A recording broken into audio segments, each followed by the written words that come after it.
In the mandate of our TRC, one of the things that we are charged with doing is organizing 7 national events. And each of these national events has a number of common components.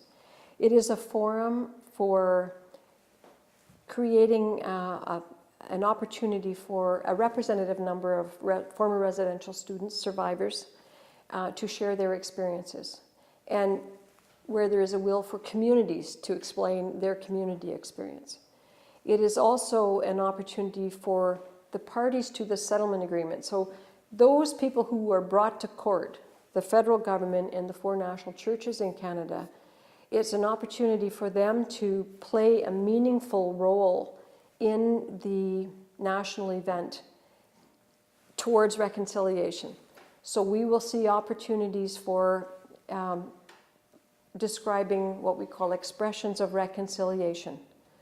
What are the churches doing, or what can they do that will be a direct contribution to making things right, to change that will make things right and will head towards respect between Indigenous and non-Indigenous Canadians.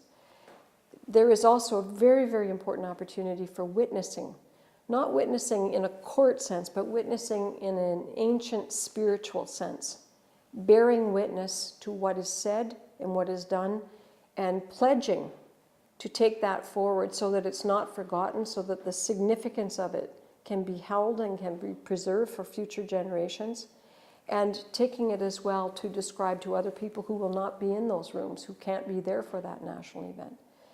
There is also an opportunity for cultural ceremony.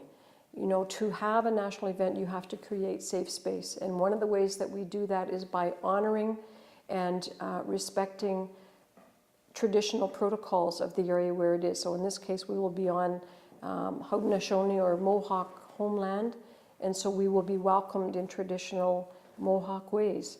There is also an opportunity for all the parties to the agreement, which also includes the Inuit and the First Nations of Canada. So there will be an opportunity for those broader national organizations to express some of their cultural ways. There will be a cultural celebration component, because so much was lost in the context of residential schools, language and culture and so on, and people are working very hard now to reclaim and to promote and to showcase either what is left or what is being reclaimed, what is being relearned, what is being retaught. So we will hear music and languages of a diversity of cultures there. We will also see and be introduced to a number of prominent Canadians who have indicated their willingness to stand and be recognized as honorary witnesses to the Truth and Reconciliation Commission and the ongoing work of reconciliation in Canada.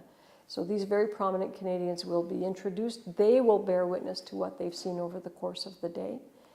We will also have a learning center where archival materials are available, where historical photos are available. Many people who go to national events find photographs of themselves or family members that they've never seen before.